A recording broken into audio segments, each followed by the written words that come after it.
What's happening, everybody? I'm Nick Sullivan. And I'm Jeremy Kane. And this is Beefin with the Boys. We got our good friend Alex Xander Fallick here. Yep. And we're going to just kind of riff a little bit here. So we just did an episode about me. Xander's in town for the weekend. And we're just going to this is our first episode, I guess. So we're just going to talk about fitness and kind of what the point of the podcast really is just kind of how people got into fitness and how it has affected their life. Fun nerd things probably. We'll probably continue some questions that kind of got brought up in the episode about me.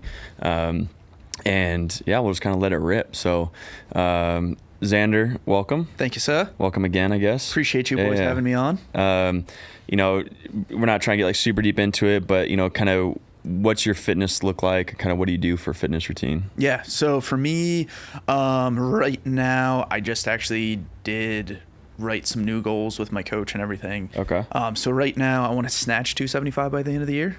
And then I'm going to try to do Team Wadapalooza this year. Oh, nice. Do the qualifiers and then probably do TFX qualifiers. And see how that so goes. kind of creeping back into the CrossFit Creeping back world a little bit. more into CrossFit, getting out of ultra marathons. Yeah, interesting. Yeah, that's crazy. That was an interesting time. What, you know, to kind of the broader question, like what inspired you to be fit in general, and like what inspired you to kind of get into the fitness world? So just brief, like it was more back when I was in high school. So, like sports stories, everybody played sports. So I played lacrosse growing up and all the way through college. And I found like a big difference maker because I was on JV my sophomore year, and a lot of my teammates on the JV team, like going from freshman to sophomore, like I had a big jump because I started working out. Yeah. And just like bullshitting. You just need like something. It's like I was hitting like every machine. Like I would just run in a warm up for 2 miles, hit every machine in my parents' country club because that's all they had. Like I knew nothing else. And so I just kept working out all the way through college and found CrossFit sophomore year of college, and then really got heavy into CrossFit in my senior year. Okay. So it's kind of a general like looking for something to do. Yeah, I just wanted to do something that wasn't like bench press and curls. Yeah, I think something that's like super interesting about you is like you utilize fitness a lot for connections. Like you're probably one of the most well-connected people I know. It's really weird. I just make friendships through fitness. Yeah, it's really cool. You know, one of the things we talked about, and if we want to get into a little bit more, last episode was the why I do not compete. Or the I guess the pro. The pro, yeah. Yeah. Come on, Jeremy. Yeah. So, you know, something that 2 shout outs to really big mentors of mine, Chris McNamara and Matt Bryant. You know, amazing people. So Chris is one of those guys that was the first person that got me into coaching, sat me down in a room and like drew on this whiteboard just like theories of like fitness and health and how to program and like what we look for in athletes and like all these different things. He's constantly reading new research, like would literally walk in, I'd be coaching a class, be like, hey, read this. Like, and it was like crazy stuff. And it really just like opened my eyes to like all the possibilities of fitness and to always be learning. Right. And then, you know, on the other hand, I had, you know, Matt Bryant, who was my coach, mentor, mental stuff, all that. And he dives so deep into like understanding the human body and what it takes to be really an elite level athlete. And it was something like his understanding is something that like fuels me to be like, how do I understand the body like that? And so those are 2 like really influential things that I've like picked up on from those 2 people that I forever will cherish. So when I started competing, I went all in.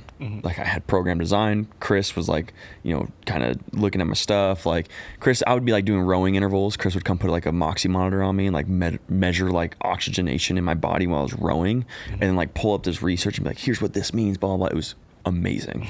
And then, you know, Matt, you know, we started going like really deep and almost qualifying for semifinals. And at that time, I was not drinking. I was not eating. I was eating like. What year was this? 2019. Thank you. I was, I'd qualified for a couple sanctionals at the time. And I was eating chicken rice, beef rice, avocado. Like that was it. Training 4-6 hours a day. Semifinals rolled around. I was like 10 spots out from qualifying like 2 years in a row. Like it was absurd. And then, you know, just past year I qualified pro for TFX.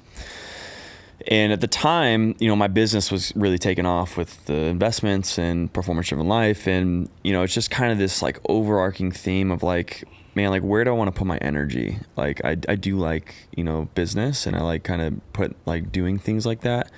And how can I ask people to be self-aware and like understand what their goals require, and yet I'm like fucking off doing the same thing? Like I couldn't put like these guys that are they're so good. They're like all they do is eat, sleep, train. And I'm like, okay, well, I don't want to do that. Like just a self-awareness check. Like I don't want to do that. I want to enjoy my life. I still want to be super fit. I still train to be super fit. Still eat healthy. It's the little things. Like last time we went to the comedy show, we were up till 1 a.m. Like athletes at the top level are not doing that. Like I know that for a fact. And so it's like, that was kind of my overall decision to step away, was I really wanted to put energy into the business that we're now growing. I had a couple other businesses that I recently started that I knew were going to take up a lot of my time. I had moved to Austin, Texas, shout out.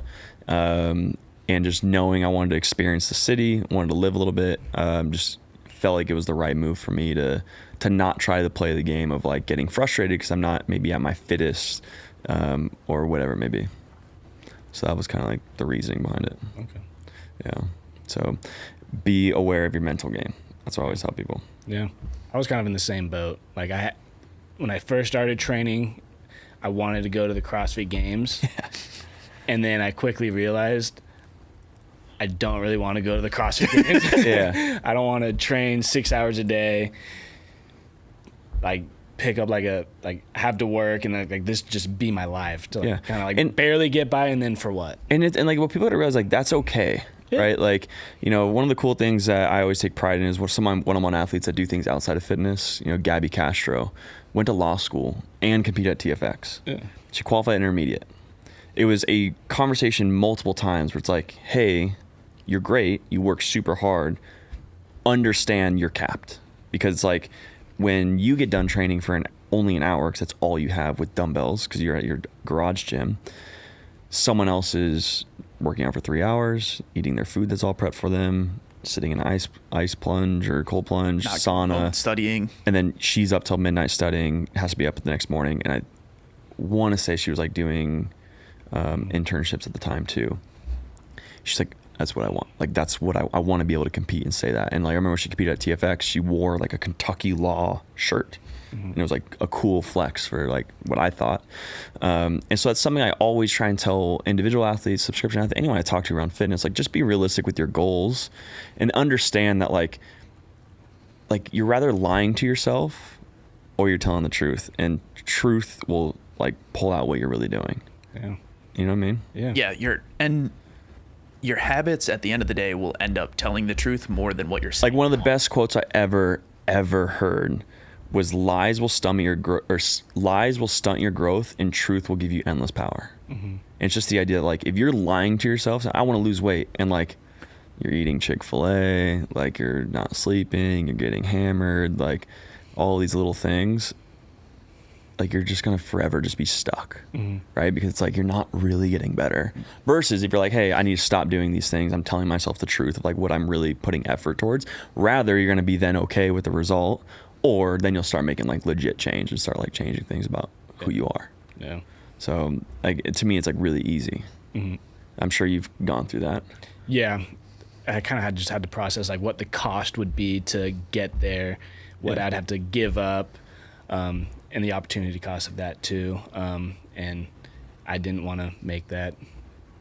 Yeah, it's all I'd rather work hard and, you know, pursue a career and be the fittest person that I can and compete and have fun at the best of my abilities, but not, you know, be chained to the gym and dieting and all that stuff. I want to be able to go hang out with the family. I want to be able to go do events with everybody at any given time. So just knowing the cost is just not what I wanted to do. That's all right. Yeah.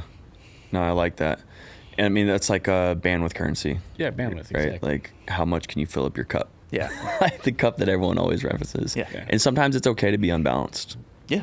Like sometimes. Well, there's always, you have to be unbalanced. Like if it doesn't, like Gabby with becoming a lawyer, you're going to be unbalanced. Yeah. I mean, there was times like that when I was growing the business, like growing performance driven life. It was like, you know, one of my friends told me, they're like, hey man, stop calling it balance and call it alignment. I was like, whew, that's deep.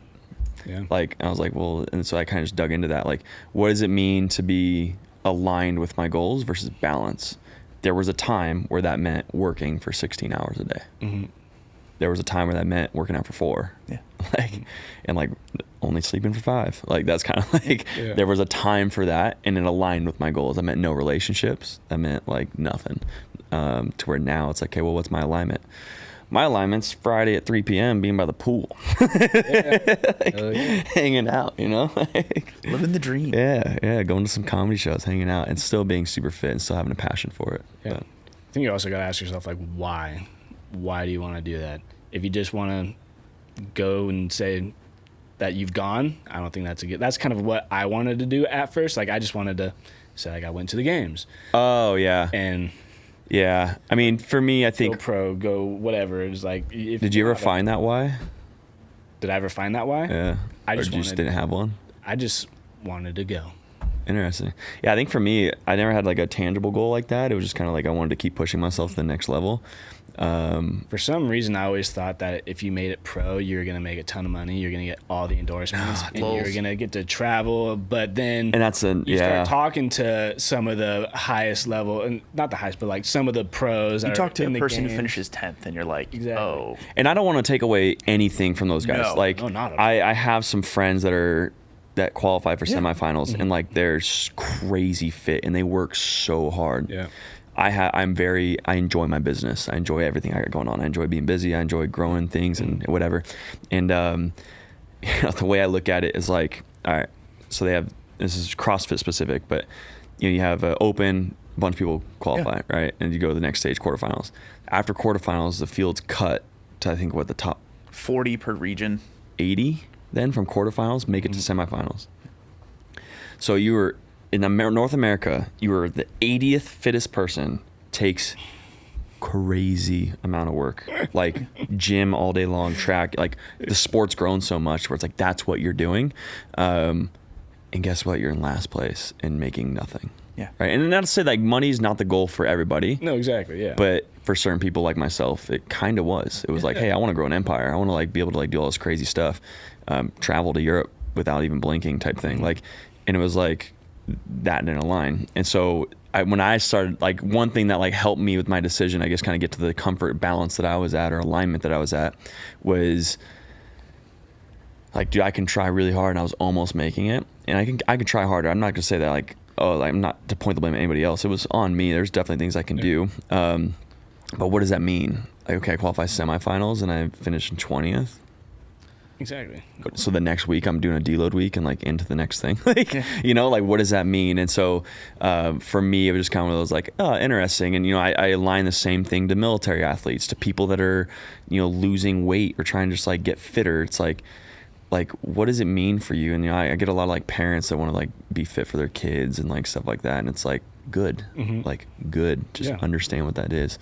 So it's always interesting, the money thing, because there's not a lot in it unless you endorsements, or even the endorsements are just free product most of the time, and so I had kind of aspirations of financial stuff. So yeah, that's more or less what happened to me when I gave up on CrossFit in 2019. Yeah, there might be a moment where I get back into it, but competing at a really serious level, I'm still working out. My style of working out is very funny. If you work out around me, it's just very interesting. It's hard to explain, but it's a little bit of this and a little bit of that. Yeah, Shout Out Collective in Austin, Texas, where we're shooting right now. Yeah, and Pouch Studios, amazing people, amazing podcast. Makes me look somewhat decent looking. It's the beard trim. Yeah, it's the beard trim. Shout out Ash. I have the perfect setup where I have a turf thing with bodybuilding with some runners and some CrossFit stuff. So I do a hybrid of the hybrid. There's hybrid training and there's CrossFit, and then there's I do both. Jeremy. Yeah, and there's me. And a lot of times for me, I use fitness as a way to think, not in the whole it's my therapy. It's my meditation. Yeah, I answer emails.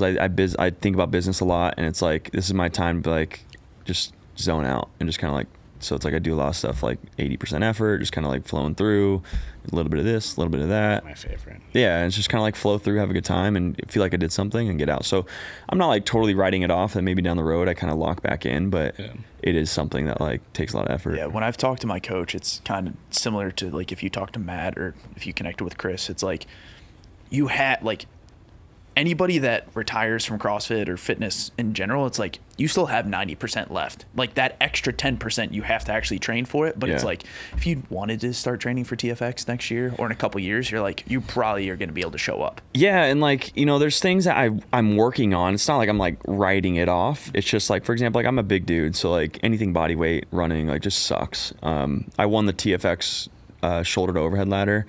I didn't touch a barbell over 155 like leading up to that. Like 3 days before the event, like I tested it and cleared the ladder, and I was like, I think I could get to the call your shot bar. That was atrocious. Yeah, and but so like right now, like I'm doing rowing and like a lot of cardio, and then mixing the bodybuilding stuff to kind of maintain strength. And you know, there's numbers, I'm crushing numbers that like I was doing even when I qualified pro, like in terms of like how many calories per minute I'm doing. And so it's not like I'm like throwing it away. I'm not like quitting. It's just priority shifts. It's not priority, exactly. Yeah. Like I walk into the gym, Nick laughed at me the other day because, you know, this is the first time we've worked out probably together in a really long time, like on a serious level. And I walked in Hokas. That was it. Like no gear. Just kind of like hung out. And he's like, oh, what are you doing? I'm like, I'm here, dude. This is what I do. Yeah. And so it's like stuff like that. But so I don't know. Yeah, you finally just got back into running a little bit. He's complaining that his knees were hurting all the time. So I was like, because I'm broken. We got to get you a new pair of running shoes. Yeah, I got the Hoka 9s. And I remember when I was getting into running, I was always like a New Balance guy, and their fresh foam technology was like great for me, and I still prefer New Balances probably over Hokas. But I remember the first pair of Hokas I put on, walking on clouds, the most comfortable shoes ever. And have you felt like those have like really helped you get back into running and what? Yeah, I mean, it's just a matter of wanting to do it. Like, you know, it's like, do I want to? Like, no. Can I do any other kind of cardio? #rope. Yeah, you know, it's just something that like, you know, I'm thinking about doing another triathlon to force myself. Like, hey, brother, you gotta run 10K. So you can fuck off with that. Yeah, and so like I've enjoyed it. You know, it's just a matter of like doing it. That's what I've kind of found is just do it. Like, literally just start doing it. And you know, if I start running around the lake and I miss the turnaround for 1 mile and I have to go to 5, it's like, well, do you want to walk or run? I'm committed to 5 now. Yeah, I'll run to the gym sometimes. It's a mile away, so it's like a mile there, and it's like I work out. I'm like, well, kind of got to get back. So I'm either walking and dying for 25 minutes in the Texas heat or suffering for 8. Yeah. Here's a good one. What do you think's on the lines, right, of like picking out a goal or whatever for you, Xander? Like, what is like some of the best advice you've gotten in terms of like how to develop your fitness life, your healthy life? So like picking the goal first and then not even a goal, just like something someone's told you that like, you know, there's a lot of people we get, like especially in our community, they like struggle with this like motivation of like keep going. Okay. Like where do you find that, or what's something that has been told to you that like was like, oh, that's kind of what I want to keep doing, keep fitness after CrossFit, after Ironman, whatever, like all the goals shit. Like after that, it's like why are you doing fitness?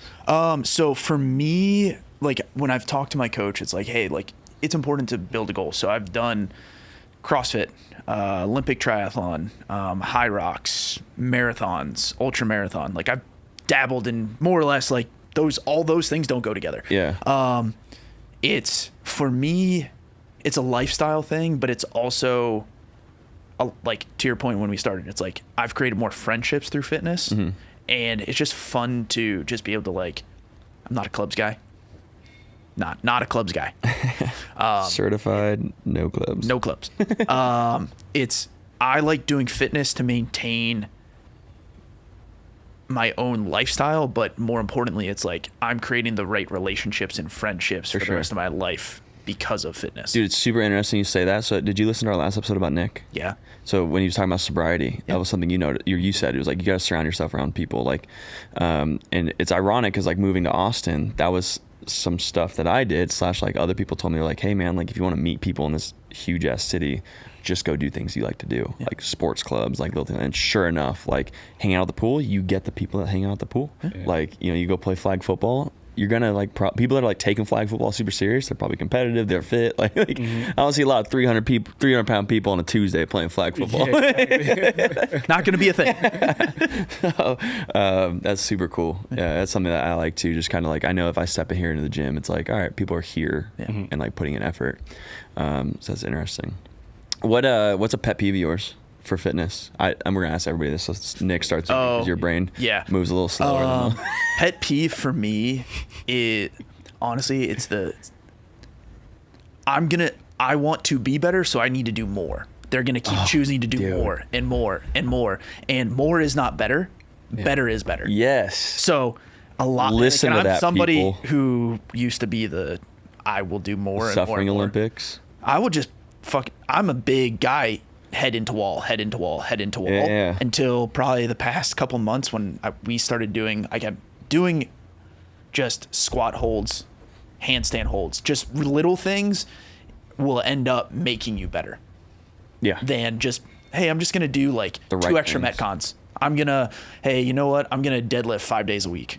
Like Yeah. your body's autonomic response will not happen. Yeah. Well, and athletes need to understand that like more isn't better. Better is better. Like you said, also having the ability to recover from more. Like I can't tell you how many people it's like, this is all you're doing. Like, oh, I need to do more. I'm like, well, hear me out. You just got out of surgery. Yeah. You have 2 kids, 3 kids, 4 kids, 8 kids. You have a full-time job. Congrats on the success. Your body, sick. Your body can't handle more. No.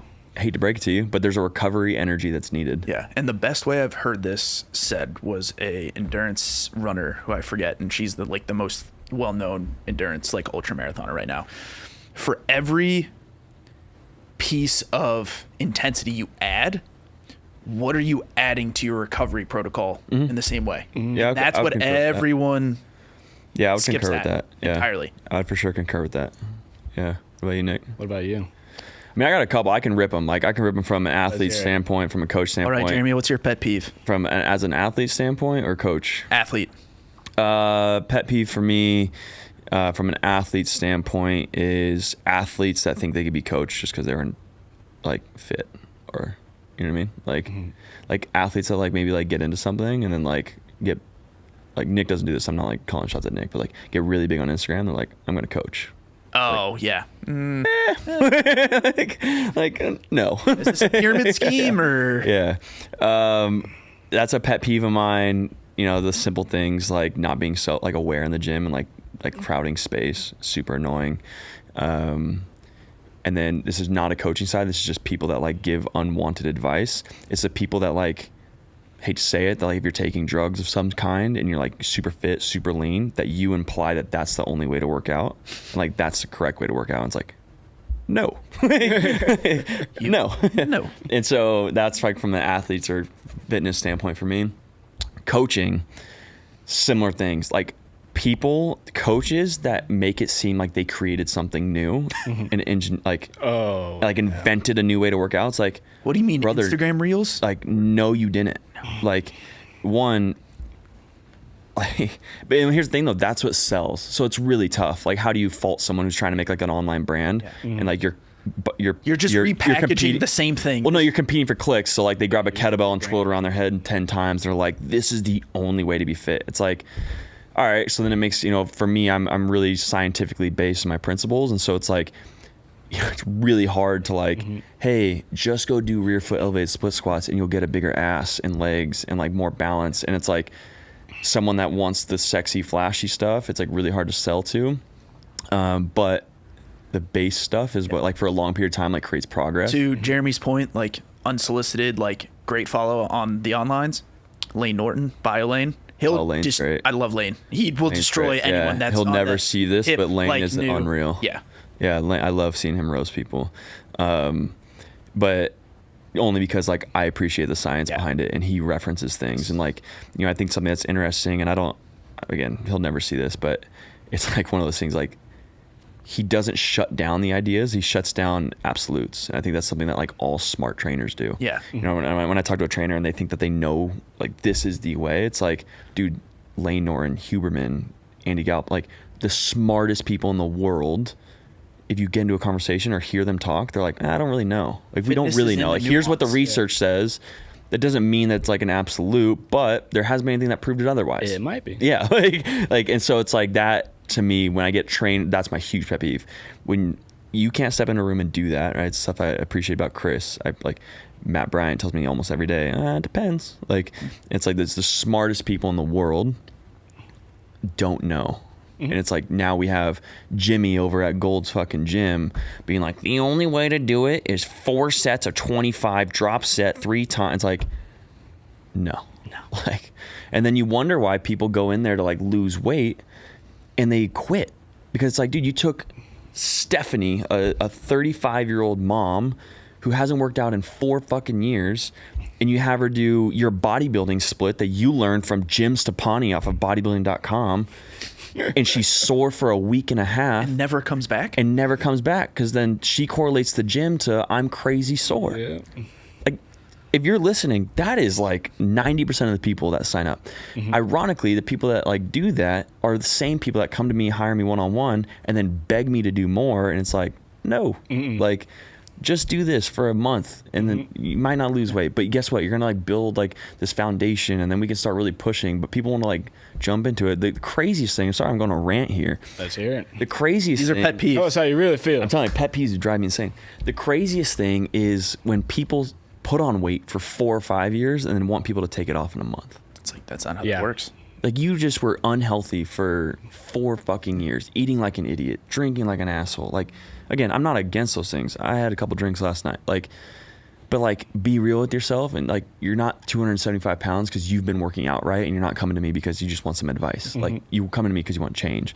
And there's 2 ways to change. Rather go take Ozempic and be an idiot, change, or like, hey, let's start making these like lifestyle changes that are gonna like really affect your body, right? And like, I'll tell you what, man, that has been the hardest thing. Not so much now in my one-on-one coaching career, because now it's all referral based, and so I usually get people that trust me pretty quickly. It's still a conversation I have to have with a lot of people. I think Evan Spiker's a really good example of the one-on-one athlete of mine. He kind of came in, just like bought into the process. A couple times early on, like 3-4 weeks, hey, I'm not really feeling that fit. And then like we just did testing after like being together 3, he like smoked everything. It's like, just give it time. And so I think that's one of the more interesting things on the community side is people are jumping programs like left and right. Like, I want to try this, I want to try that. And it's like, our program, I'm telling you right now, is not going to be built to where like in 30 days, you're going to like notice huge difference. Give it 4 months.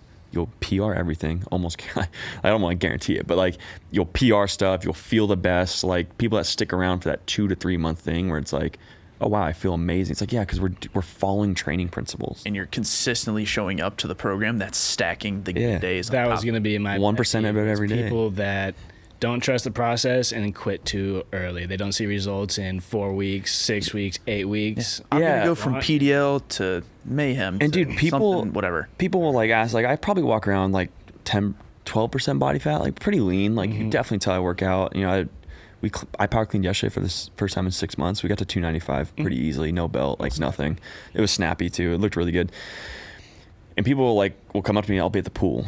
Man, just how do I lose weight? Like, how do I get in shape? How do I get lean? It's like, perspective, I have been doing this since I was 16. In the gym, relatively clean. Clean's relative. When I thought I was eating clean when I was 16. If I look back now, I'd be like, I was eating like an idiot. But it's like, it's all kind of a passion, right? It's like, now I'm eating super clean. So we're talking about, for next Friday, it'll be 13 years where I've been like in the gym, like working out, cognizant of what I'm eating. And that allows me this baseline of like, dude, like, I just walk around a little bit leaner. I have more muscle density. Like, and that's why it drives me insane when people are like a year in, they're like, I'm just not really where I want to be. It's like, gotta give it time. You can make change pretty quickly. Like, I'm not opposed to that, but it's a realistic goal of like, oh, you want to drop 30 pounds, 40 pounds, like, it's gonna take a little bit. Watch the Arnold Schwarzenegger documentary on Netflix. He will tell you, it's like, the way he looked, like, at what most people know of him, he's like, I was not there on day one. Yeah. But it took him years to do it. Yeah. Like, Chris is someone we should have on the podcast if he agrees to it. Like, he's one of those guys, like, he still deadlifts north of 500. He just did the other day. That's when I reached out to him. Yeah, and it's like crazy, but like, he's been working out, and he's older than both of us. He's been working out a long ass time. And it's just something like, he's a really good example of that, where it's like he's one of those guys, like he's a little no offense, Chris, but like, not in his prime anymore. But he can still do some like crazy stuff. Like he'll go like run. I think he's been big into running now. And like, didn't he just do a triathlon too? Something like that. Yeah. And so it's just like stuff like that, man. Just realize that people that are doing this for the long term have like been in it for like a really long time. Yeah. But yeah, I think we're getting ready to wrap up here. Okay. Any last fun facts you want to throw out there? Questions? What's like a speed round question? You know, hold on. I wanted to ask you this in the last episode too. Jeremy's got a fun fact about Zach Bryan. You were 502nd on his YouTube's vid. I wanted to ask this after the concert, and I totally blanked on it. Yeah, so I found Zach Bryan on YouTube with under 500 views on Heading South. And I remember it was like, that was when I started listening to him. And like, I would drive to the gym, I'd have to pull up YouTube to listen to that song. I remember. Yeah. And they came and visited me. I'm like, have you heard of this guy, Zach Bryan? It's like, have you? All he talked about, all we listened to. Yeah, and it was like 3 songs. He had like Heading South. Yeah. Yeah. So that was like kind of what got me started. I kind of felt the same way with Luke Combs. I remember watching his YouTube videos when he was like on a houseboat, like on his guitar singing. I don't remember what songs it was. Yeah. This is before he kind of like blew up, and so I was like, sick. Yeah. No, that's super funny. What about you? Yeah, I was never super, like, I just like a lot of music. I was never really early. I usually am the guy that's super late. Yeah. Except for Bill Murray. Bill Murray's a great band. Jeremy won't listen to it because he just doesn't like it. Man. I got to zen out when I get ready to talk. In the headspace for this. I do. Yeah. Anything else? Want to talk about anything else? I don't have much of it. We're gonna create some segments here, but it's kind of what we're gonna do. Just kind of riff about fitness. I'll probably go on a couple rants. If you guys have questions, let us know. We're gonna keep it flowing here, keep it fun, keep it light. Yeah. What else do the people need to know? Like, subscribe, share with friends. It really does help us out a lot. Just kind of create awareness. If you really want to join the program here, we got 3 programs: hybrid, stay lean, stay beefy. I do have one-on-one coaching available, but you have to kind of reach out directly. We don't have that on our website. When this episode comes out, we are going to be into new cycles into our hybrid fit and stay beefy. Can you give us just some brief bullets on that? Yeah, the stay beefy, we're just going to keep kind of pressing forward with the general physical preparedness, but just focusing a little bit more on endurance and CrossFit movements. It's really ironic that like I've kind of switched the programming around to where both are on like kind of the same goal. Like I think that's something that's really interesting. When I started, it was really hard to do this group programming to try and make it like I was making a one-on-one athlete when I kind of had to get out of that mindset. And so what I've kind of changed it to recently to help people not just decide on like goals is both are going to have the same end state. It's just how they get there. So, generally for performance-driven life, we're focusing right now on shredding down for summer, look good at the lake, feel good at the lake. Typically that includes a little bit more hypertrophy work with muscle endurance. So that's what we're kind of getting into. We just hit a test week, tons of PRs within the community. It was awesome to see. And so that's kind of what we're going to break into is endurance, hypertrophy, kind of shed the body fat a little bit, get ready for summer. And then... Yeah, and stay beefy is going to be a little bit more CrossFit focused or functional. I can't say the CrossFit word; they'll come for us. Functional fitness. It's not CrossFit at all. It's just workouts and movements put into a time domain at various lengths, and we do it as a community.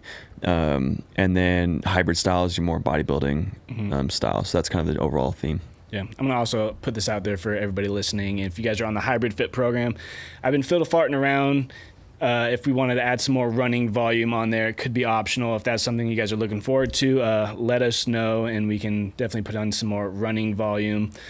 We've got a kind of interesting take on that right now. We've got kind of like a 5K running program, but we also have like an option if you don't want to run. Then we've got a biking intervals, we've got rowing intervals. So you kind of pick your poison in that aspect of it. But if you guys are looking to get some more volume in, I think that'll be very beneficial for everybody that wanted to compete in high rocks, that want to get a little bit better at running. Let us know if that is something you guys want, and we can start programming that in there for you as well. I can get on that.